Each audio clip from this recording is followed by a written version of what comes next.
I just want to be happy. Oh, sorry. This is the most common answer that I've received from coaching clients over the decades that I've been doing coaching and strategy, and also as a pastor. When you ask people what they want, they just say, look, I just want to be happy. And so what I soon discovered when I heard people say that over and over again was, it didn't really tell me very much, because happiness is really different for everybody. And so it really requires another question. You have to ask people, so what does it mean for you to be happy? What would you need to be happy? And this is where it gets really interesting. And the answer is usually found to a couple categories. And I wonder if you could just answer it yourself right now. What would make you happy? If you think about it for just a second. And I'll share with you what most people have said. Maybe we can share it in the discussion afterward. But the first thing that people shared with me that would make them happy was that they wanted to make a certain amount of money a month. If I could just make this certain kind of money, I wouldn't be stressed, and then I'd be happy. So if then. So money was a big one. The next was relationships. People would say, I want a partner who can provide these things in my life, or I want my current relationships with my partner, my wife, my husband. You could fill in the relationship, right? To be more loving, better sex, be kind, be more hardworking. But I wish that other person was, more engaging, more forgiving. I wish they were more successful. So it was usually involved other people. Just basically, if the significant people in my life just behaved a certain other way, I would be really happy.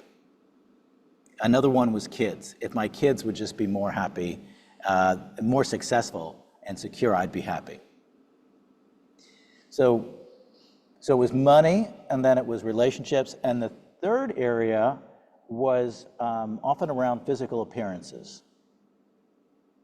And this one was, if I could just lose 20 pounds and just be in better shape, or if I had better skin or a smaller nose, if I could just look better in some way, I know that I would feel better about myself.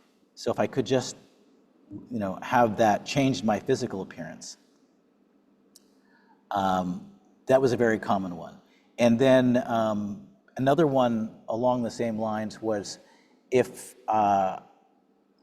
because it was also how people perceive them, was if I just achieved this milestone in my life. If I got into this school, if I was an author, an influencer, I had a job title that really got people's attention, if I got an award, if I could be on TV, if I had a podcast, if I could get elected, get appointed, get my dream job, fill in the blank.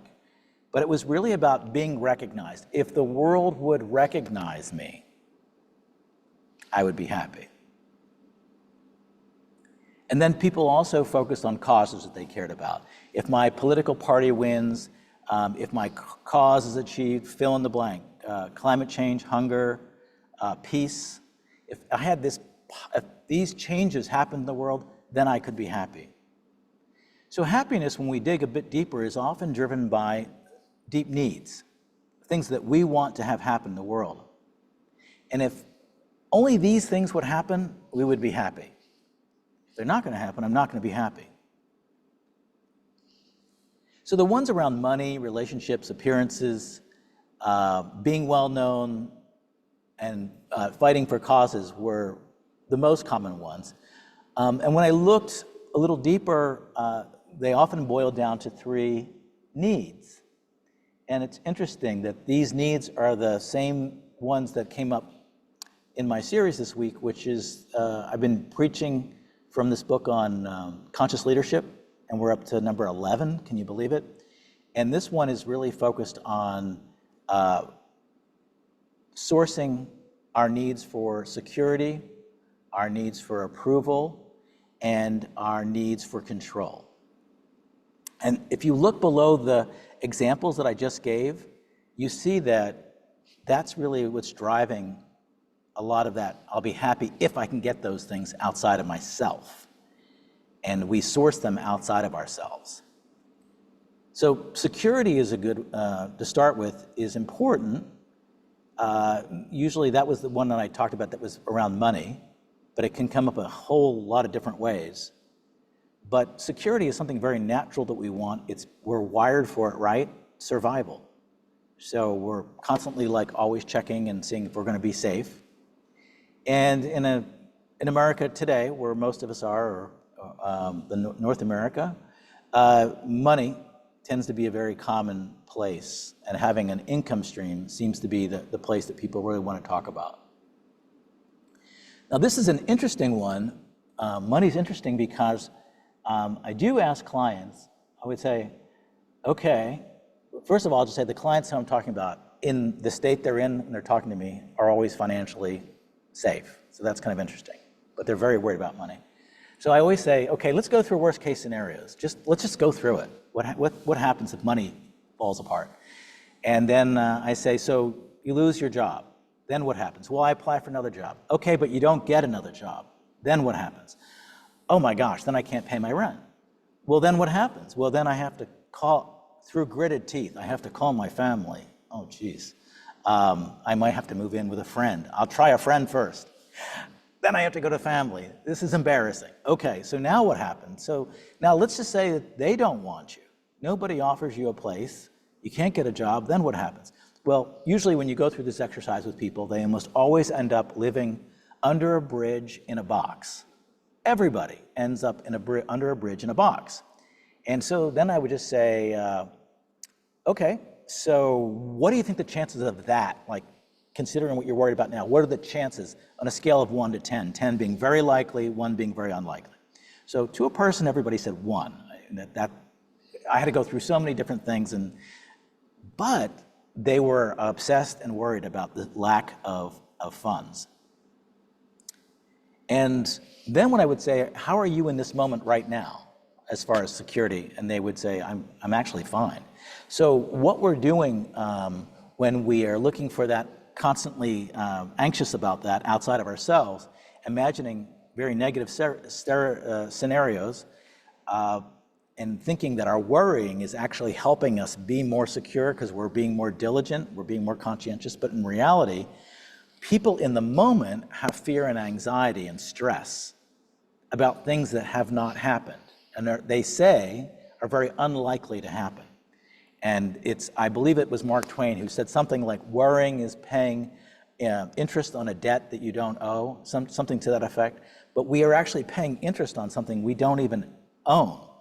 So security is the first of the 3 areas that we are seeking happiness through. And we understand why it makes sense. But to the degree that it comes from outside of ourselves, it will be a challenge. The other area would be seeking approval. So that was security. Let's talk about approval for a second. I would also say, as I've counseled a lot of younger people, particularly in their career paths, a lot of them are talking about what they want to do or how they see their life, but many of them are really worried what their parents are going to think. And so they really live, and I meet people like into their 40s who are living in careers or jobs or positions where they married somebody to please their parents. And it's a very unhappy, but they're so worried about approval.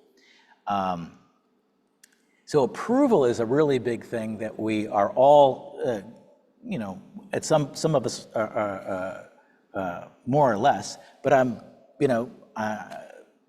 is anybody going to come to church on Sunday? If they don't, is that because they don't approve of what I'm doing? So we gauge ourselves by that. Now, it's also, approval is a chronic issue in our culture right now, a lot like money, in that in a time when, particularly I've noticed with younger people pulling back their spending due to inflation, there's an industry that's booming, and that's skin products for people under 35 are skyrocketing in success. So why is that? It's because I believe younger generation has also grown up with cameras and Instagrams and feeds, so they're constantly looking at themselves, they're constantly being judged, and they're constantly seeking approval in a way that was always true, but is now dramatically true, and it's leading to great anxiety. So there's a lot of YouTube channels that will tell you where to go to get plastic surgery, whether it's Turkey or Brazil, and you can do it cheap.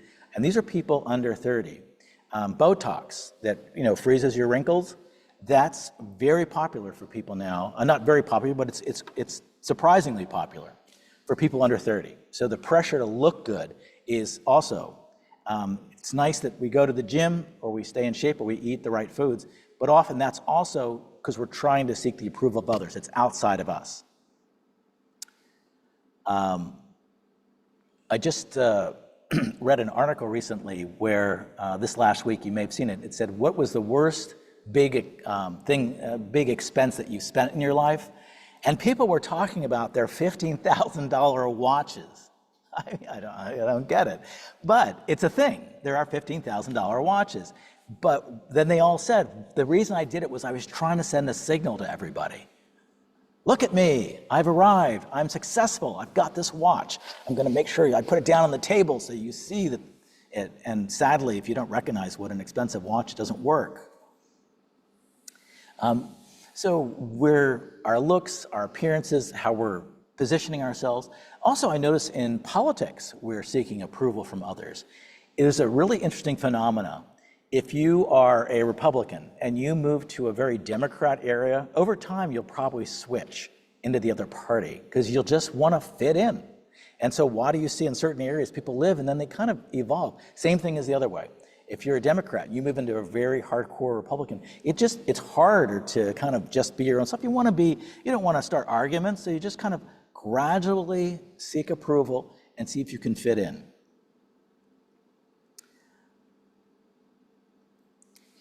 Where this is really, I see this approval really getting tough, and particularly, again, I'm focusing a lot on younger folks because I think the pressure is greater, but half of Gen Z says their goal is to be an influencer right now. So that means you go on to, let's say, YouTube and people follow you. So we've got a celebrity culture, and the flip side of that is if you're going to constantly position yourself as an influencer, posting 4, 5, 6 videos a day, and that's what it takes, your life will very soon be consumed by the comments, which could be really, they're from hell. The comments that you get about your looks, what you said, And so again, this approval is leading to, outside of ourselves, is driving people to be incredibly anxious. I noticed with my clients, particularly my female clients through the years, they would often say, if I just get this other certificate, and if I can just get this other degree, the world will respect me. Because they didn't feel respected. And they believed that if they could get some outside thing, like a doctor before their name or something, that finally they'd get really, really respected. One fun YouTube channel I've seen is a young man asking people over 60, what's your biggest regret? And he has a whole series of this, and he's asked hundreds of people over 60. And to a person practically, the older people say, I really regret how much time I wasted seeking the approval of others. I wasted my life, and now I'm free of it. I don't care, but it was such a big thing in my life. So approval is a big one. Security and approval are two big ones. And then the third one would be control. So we spend a lot of times trying to control events and circumstances. Parents want to control their kids. Partners want to control each other. Pastors want to control their congregants. Political leaders in their parties want to control people for the upcoming election. And we can come to believe that we can delude ourselves to think we have control over the world, that we can control things outside of ourselves. We cannot control other people. That's an illusion. And we certainly can't control events. And the more we get caught up in that, the more dangerous. So the challenge then is, so if these are the underlying things, the challenge is how do you source happiness, peace within yourself? How do you do that so it's not depending on the approval of others? It's not depending on the security you're going to get if you achieve these certain things. And it's not going to be because you can control world events. One thing I noticed during the pandemic, a lot of CEO types contacted me for coaching out of the blue, a number of them. And what I came to realize was they had lost three things during the pandemic: control, security, and approval. They were not sitting in their corner office anymore, getting attention and praise. They were in their apartment. They lost the security of, am I ever going to go? Is this company going to survive? Is our country going to survive? Am I going to die? And then control. The pandemic was a cosmic example that you have no idea what's next. And anybody who says they know what's the next thing is kidding themselves. We don't have control over events. But the more we try to pull those things within us, the more frustrated we will be. I will say, when I talked to those clients, I said, I will work with you, but I have a feeling that when the pandemic lifts, you'll probably want to go back to what you were doing. And they were like, no, this is my chance to completely start again. I want to do something more useful, and I want to do something more charitable. To a person, they all went back to their things. That's how powerful this security, control, and approval that we get from others is. They're just like, no, I think I've got it. I think I've got it. As they got back to their office and back in their suits and back in their cars. So the challenge then is, okay, so how do we shift this belief from outside, finding it outside, and shifting it inside? How do we source these things from within? And from a Christian perspective, we do this through God. We source it through God, God working through us. And these powerful lessons that we read today, where Jesus says the lilies of the field and the birds of the air, God takes care of them. He says that God works through him. And he says that, God can give you the security, God can give you the control, and it's God's approval. Now, in my own life, where this really hit me on the approval front was, and it hit very hard. It was a very powerful lesson. In my younger years, so I was just coming out, and I was also getting involved in politics. And what was stunning to me was I was just trying to, get engaged, and I was so demonized by people who never met me, and I was so judged, and it was very depressing. And I had this overriding thought come to me that was game-changing, and it was this: God loves you. And I remember it when I was walking, and it was crystal clear, and it wasn't like a voice, but it was a voice. I don't know if you've ever had a moment like that where it just says, God loves you. That's the approval. That's the security. That's the control. It doesn't matter what other people say. They don't know you. Why are you giving any attention to that? I felt this at my very core, and I've often thought, did I rationalize that because I was worried? Did I do a spiritual bypass? Did I make it up?